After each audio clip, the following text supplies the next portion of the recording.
আমার ভাসুর মানে আমার স্বামীর বড় ভাই আমার স্বামীকে কৌশলে বিদেশ পাঠিয়ে দেয়। আর আমার স্বামী তার বড় ভাইয়ের কথা কিছুতেই অমান্য করেনি। তাই সে বিদেশ চলে গেল। তারপর বাড়িতে আমি আর ভাসুর থাকি। একদিন রাতে ভাসুর বলল, আমার পায়ে খুব ব্যথা করছে, আমায় একটু মেসেজ করে দিবে। ভাসুরের এটা ছিল মিথ্যা অভিনয়। আমি ভাসুরের চিৎকার শুনে আমি তার পায়ে মেসেজ করতে গেলাম। তারপর ভাসুর দরজা লক করে দিল। তারপর আমার সাথে যা ঘটেছিল তা শুনলে তোমাদের মাথা গরম হয়ে যাবে। তাহলে গল্পটা বলি। আমি ঢাকায় স্বামী, শাশুড়ি, ভাসুরের সাথে থাকি। আমার স্বামী আর ভাসুর ব্যবসা করে। শাশুড়ি প্রায় অস্ট্রেলিয়ায় থাকতে যান ওনার বড় মেয়ের কাছে। এখন মূল সমস্যাটা বলি। আমার স্বামী আমাকে নিজে পছন্দ করে বিয়ে করতে চেয়েছিল, কিন্তু আমাদের পরিবারের সাথে তাদের আর্থিক অবস্থা মেলে না। আমরা মধ্যবিত্ত, তারা ধনী, বলে কেউ রাজি ছিল না। তখন আমার ভাসুর সবাইকে রাজি করান, তবে আমার প্রতি তার অনুরোধ ছিল যেন উনার বাচ্চাকে আমি দেখাশোনা করি। ভাসুরের একজন মালয়েশিয়ান বউ ছিল, সে 1 বছরের বাচ্চাকে রেখে ডিভোর্স করে চলে যায়। বাচ্চাকেটাকে আমি দেখাশোনা করি। বাচ্চাটার বয়স 2 বছর এখন। যাই হোক, মূল ঘটনায় আসি এখন। একদিন দুপুরে বাসায় আমি আর বাচ্চাকে ছিলাম। বাচ্চাকে বিছানায় শুইয়ে আমি বাথরুমে গোসল করতে যাই। বাচ্চাকে যেহেতু রুমে একা, তাই ওকে দেখে রাখার জন্য বাথরুমের দরজা খোলা রাখি। ভাসুর তখন বাইরে আর শাশুড়ি অস্ট্রেলিয়ায়। বরের কাছে বাসার চাবি থাকে। এ সময় দরজায় শব্দ পাই, ভাবি বর এসেছে, কারণ চাবিটা ওর কাছেই ছিল। কিন্তু ভাসুরকে দেখি হঠাৎ আমার রুমে ঢুকে পড়তে। বাচ্চাকে তখন কিছুটা কাঁদা ছিল, তাই মনে হয় বাচ্চার শব্দে এসেছে। এসেই উনি বাথরুমে ঢুকে পড়ে। আমি অবাক হয়ে গেলাম। কেউ না বলে হঠাৎ এভাবে বাথরুমে ঢুকে পড়ে। আমি তাকে কিছুই বলতে পারিনি। ভাসুর তখন বলছিল, সরি, আমি জানি না তুমি বাথরুমে ছিলে। এই দিনের ঘটনার পর থেকেই ভাসুরের চোখে আমি একটা অন্যরকম দৃষ্টি দেখি। দৃষ্টিটা জানি কেমন, আমার মোটেও ভালো লাগে না। মনে হয় উনি আমার দিকে তাকিয়ে অনেক কিছু ভাবছেন। আমাকে উনি নাম ধরে ডাকতেন, কিন্তু এখন ডাকার ধরনটাও কেমন যেন হয়ে গেছে। এই ঘটনার পর থেকে প্রায় প্রতিদিনই দুপুরে উনি বাসায় চলে আসেন, অথচ আগে প্রয়োজন ছাড়া কখনো আসতেন না। এই সময় আমার বর থাকে প্রতিষ্ঠানের অফিসে। অফিসে কাজ না থাকলেও বরকে কোনো একটা কাজে লাগিয়ে উনি বাসায় থাকেন। শুধু বাসায় থাকলে সমস্যা ছিল না, কিন্তু বাচ্চার কাছে থাকার অজুহাতে উনি আমার ঘরেই পড়ে থাকেন আর অদ্ভুতভাবে তাকান। বাচ্চার জন্য আমিও বেশি দূরে সরতে পারি না। বাচ্চাটা কিছুক্ষণ পর পর আমাকে ডাকে। এ অবস্থা প্রায় 2-2.5 মাস ধরে চলছে। হঠাৎ আমার ভাসুর বলল, আমার স্বামীকে বিদেশ পাঠাবে, ভালো একটা ভিসা আছে তাই। বেতনও অনেক ভালো। আর তাই আমার স্বামীও না করেনি। উনি মনে হয় আমার কাছে কিছু একটা চাচ্ছেন। না হলে আমার স্বামীকে বিদেশ পাঠালো কেন? তবে তার চাওয়াটা যে কি সেটা আমি বুঝতে পারছি না। আবার ভাবি আমার ধারণা ভুল, কারণ উনি খুবই ভালো একজন মানুষ, খুব খেয়াল রাখেন আমাদের। তাই দ্বিধাটা রয়েই গেছে। আমি কি করলে উনার সাথে সম্পর্কটা আবার আগের মতো হবে? তাছাড়া আমি উনার মনে কি আছে সেটা কিভাবে বুঝতে পারবো? আমার বরকে কি ঘটনা জানাব, নাকি অপেক্ষা করব আরো? আমি ভাবলাম না, বরকে এখন কিছু জানানোর দরকার নেই। আমি আরো কনফার্ম হয়ে তারপর জানানো উচিত আমি মনে করি। বাসুর আমার দিকে অন্যরকম দৃষ্টিতে চেয়ে থাকত। আমি মাঝে মাঝে বলেই উঠতাম, আপনি এভাবে কি দেখেন আমার দিকে তাকিয়ে? তখন উনি বলতো, আসলে কি বলবো, আমি খুব কষ্টে আছি। আমার কষ্টটা যদি তোমার কাছে বলি তুমি হয়তো কি মনে করো তা আমি জানি না। তবে তুমি আমার বাচ্চাটাকে নিজের মনে করে লালন পালন করছো, এতে আমি অনেক খুশি। সত্যিকার অর্থে তুমি একজন ভালো ঘরের মেয়ে। কারণ এখনকার যুগের মেয়েরা তার নিজের সন্তানের প্রতি এতটা কেয়ার করে না, যতটা তুমি আমার বাচ্চাটাকে করছো। আমি তোমার এই ঋণ কোনোদিন শোধ করতে পারবো না। আমার বাচ্চাটা, মায়ের অভাবটা তুমি পূরণ করছো, এর চেয়ে বেশি কি হতে পারে? আসলে বিদেশি মেয়েরা তার সন্তানের প্রতি ভালোবাসা কম থাকে, তবে সবাই সমান না। বাঙালি নারীরা তার সন্তানের দিকে তাকিয়ে সারাটা জীবন কাটিয়ে দিতে পারে। বাঙালি নারীর কোনো তুলনা হয় না। তবে আমার ছোট ভাইয়ের বউ করে তোমাকে আনতে পেরে আমি নিজেকে ধন্য মনে করছি। আমার ভাসুর আমার এইসব প্রশংসা করছিল। আমি তার প্রশংসা শুনে অনেকটা থমকে গেলাম। বাবারে এত প্রশংসা! যাই হোক, ভাসুরকে একদিন দেখলাম খাওয়া দাওয়া ছেড়ে মনমরা হয়ে ঘরে শুয়ে আছে।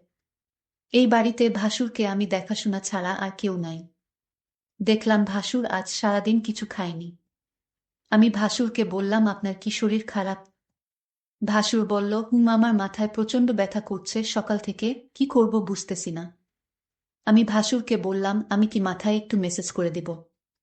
মেসেজ করে দিলে হয়তো ব্যথাটা কিছুটা কমে যাবে। ভাসুর আমার মেসেজের কথা শুনে অনেকটা খুশি হলো।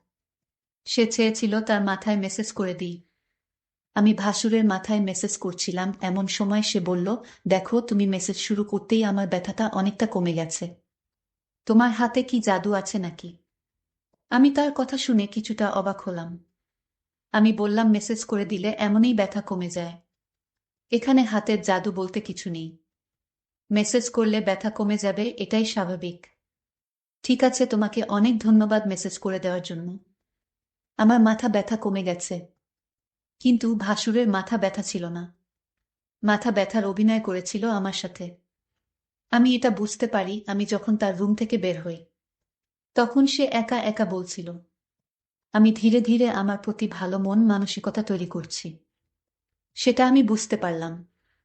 ভাসুর কেন আমার সাথে এমন মিথ্যা নাটক করছিল? তার উদ্দেশ্যটা কি ছিল তা আমার জানা খুব জরুরি ছিল। আমি বাড়িতে আছি, ভাসুরের সন্তান আর আমার ভাসুর। এরপর দিন আবার সেই অভিনয় শুরু করলো। সে আস্তে করে চিৎকার করছে আর বলতে লাগলো, আমার মাথাটা ব্যথা করছে, এখন কি করব? আমি তখন ভাসুরকে বললাম, ডাক্তারের কাছে যান, তাহলে সব ঠিক হয়ে যাবে। রোগ নিয়ে ঘরে বসে থাকলে কি আর চলবে, বা রোগ ভালো হবে? ভাসুর আমার কথাটা শুনে দেখলাম তার মুখটা অন্ধকার হয়ে গেল। আসলে কি তার মাথা ব্যথা করছে নাকি এসব অভিনয়? আমি তার হাবভাব কিছুই বুঝতেছি না। আমি ভাসুরকে বললাম, চলুন আজ আপনাকে ডাক্তারের কাছে নিয়ে যাই। ভাসুর বলল, তুমি একটু মেসেজ করে দিলেই তো মাথা ব্যথা কমে যায়।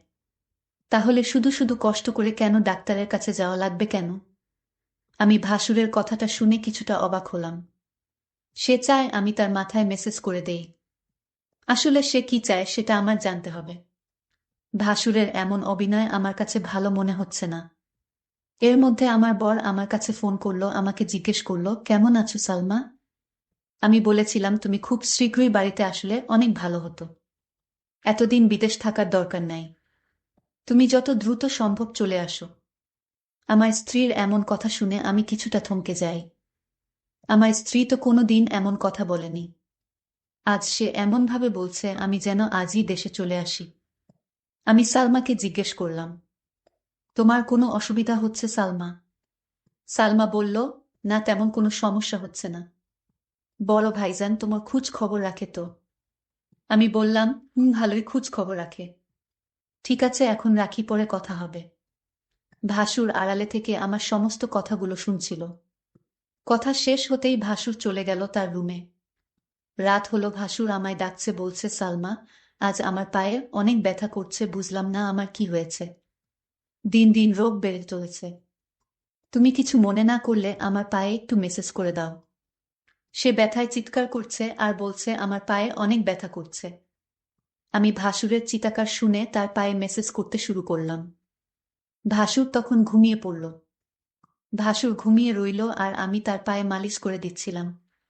কিন্তু ওইদিকে বাচ্চাটা কাঁদছিল। আমি ভাসুরকে বললাম, আপনি ঘুমিয়ে পড়েছেন, বাচ্চাটা কাঁদছে, আমি চলে যাই।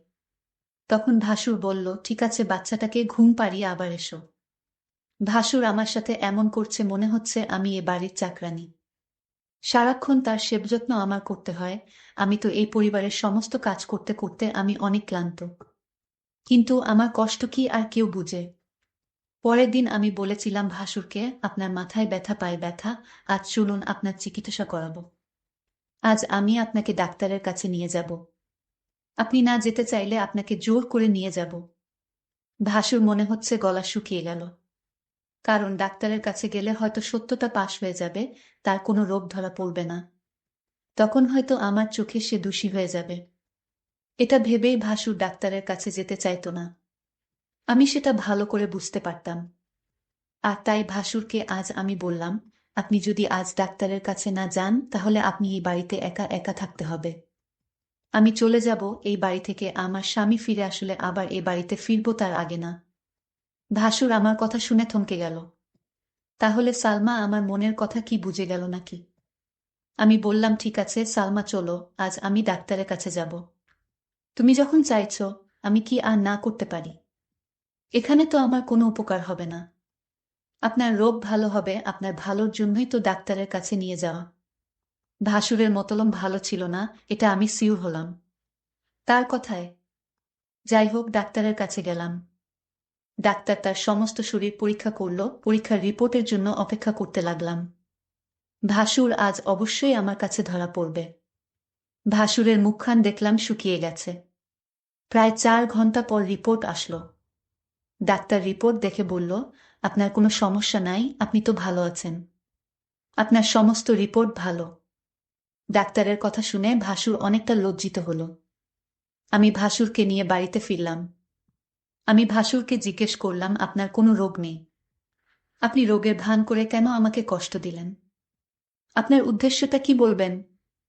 ভাসুর বলল, আরে অনেক সময় রিপোর্টে সমস্যা ধরা পড়ে না, কিন্তু সালামা বিশ্বাস করো, আমার সত্যি পায়ে এবং মাথা ব্যথা করছিল। পরের দিন রাতে ভাসুর আবার চিৎকার শুরু করলো, বলতে লাগলো, ব্যথায় মরে গেলাম, আমার খুব পায়ে ব্যথা করছে, শুনছো সালমা, তুমি আমার পায়ে একটু মেসেজ করে দাও। আমি তার চিৎকার শুনে কি আর করবে, মেসেজ করতে গেলাম, তার পায়ে মেসেজ করে দিলাম। ভাসুর তখন ঘুমের ভান করে শুয়েছিল। সালমা তার পায়ে মেসেজ করে দিচ্ছিল। ভাসুর বলল, ঠিক আছে, আমার ব্যথা একদম নিরাময় হয়ে গেছে, এখন তুমি যাও, ঘরে গিয়ে ঘুমিয়ে পড়ো। কিন্তু সালমা দেখি আমার কথা কিছুই শুনেছে না। সে আমার পায়ে ধরেই ঘুমিয়ে গেছে। মনে হচ্ছে সে অনেক ক্লান্ত হয়ে গেছে। আমি বিছানা থেকে উঠে বললাম, তুমি এখানে কিভাবে এলে, আর আমার রুমে কেন? এখানে তুমি কি করছো? ভাসুরের এসব কথা শুনে আমার মনে হলো, বাহ, আপনি তো ভালোই বলছেন। ভাসুর বলল, যাও তোমার রুমে গিয়ে ঘুমাও। ভাসুরের আজকে বিষয়টা আমি কিছুই বুঝতে পারছিলাম না। রাত শেষে সকাল যখন এলো, একজন লোক ডাকতে লাগলো, সালমা ম্যাডাম বাড়িতে আছেন? আমি বললাম, আমি সালমা, বলুন কি বলবেন। লোকটি আমার হাতে একটি কাগজ দিয়ে বলল, এটা আপনার স্বামী বাহির থেকে পাঠিয়েছে। আমি কামটা খুলে যা দেখলাম তা দেখে আমার মনে হচ্ছিল আকাশের বুঝি আমার মাথায় ভেঙে পড়ল। এটা ছিল ডিভোর্স লেটার। আমার স্বামী আমাকে বিদেশ থেকে ডিভোর্স দিয়ে দিয়েছে। আমার তো কোনো অপরাধ ছিল না, তাহলে কেন সে আমাকে ডিভোর্স দিল? আমি তো কিছুই বুঝতেছি না। আমি অনেকটা ভেঙে পড়তে লাগলাম, আমার মাথায় কোনো কাজ করছিল না। আমি এটা মেনে নিতে পারছি না, কোনো কারণ ছাড়াই আমাকে ডিভোর্স দিল আমার স্বামী, এটা আমি কিভাবে মেনে নিব? কিন্তু হঠাৎ আমার ইমোতে আমার স্বামী একটা ভিডিও সেন্ড করে পাঠালো। ভিডিওটা দেখে আমার মাথা ঘুরে গেল। ভিডিওটা তো আমি যখন ভাসুরের পায়ে ব্যথা ছিল তখন মেসেজ করছিলাম, সেই ভিডিও। আমি ভিডিওটা দেখে চমকে গেলাম। আমি ভাসুরের উপকার করলাম, আর ভাসুর কিনা আমার স্বামীকে ভুল ধারণা দিল। কেন সে এটা করল? আমি ভাসুরের রুমে গিয়ে ভাসুরকে বললাম, আপনি কি মানুষ না অন্য কিছু? আপনি কিসের জন্য আমার সংসারটা ভেঙে দিলেন একটা মিথ্যা নাটক করে? আমার মন তো সহজ সরল ছিল। আমি কিছুটা বুঝতে পারছিলাম, কিন্তু আমি তা আপনাকে বলিনি, কারণ আমি আপনাকে সম্মান করি তাই। আর আপনি সম্মানের এই প্রতিদান দিলেন। ভাসুর তখন দরজ লক করে দিল। আমি বললাম, দরজা লক করলেন কেন? সে বলল, একটু পরে সবই বুঝতে পারবে। ভাসুর তখন আমার পায়ে এসে পড়ল আর বলল, তুমি আমায় ক্ষমা করে দাও। আমি যা করেছি আমার সন্তানের জন্য করেছি। আমি চেয়েছি তুমি আমার সন্তানের জন্মই হও। আমার সন্তানকে তুমি যেভাবে লালন পালন করছো, এতে আমি অনেক খুশি। আমি চাই তুমি আমার হয়ে সারা জীবন থাকো। আর তাই তো আমি এটা করেছি। নিজের সন্তানের জন্য সকল বাবা মা সবকিছু করতে পারে। আমাকে তুমি ক্ষমা করে দিও। তারপর আমার কিছু করার ছিল না। আমি ভাসুরের সন্তানের দিকে তাকিয়ে তার কথা মেনে নিলাম। কিন্তু ওই দিকে আমার স্বামী একটা বিদেশি মেয়েকে বিয়ে করে বাড়িতে নিয়ে আসলো। বন্ধুরা, আজকের গল্পটি কেমন লাগলো তা অবশ্যই কমেন্ট করে জানাবেন। ধন্যবাদ।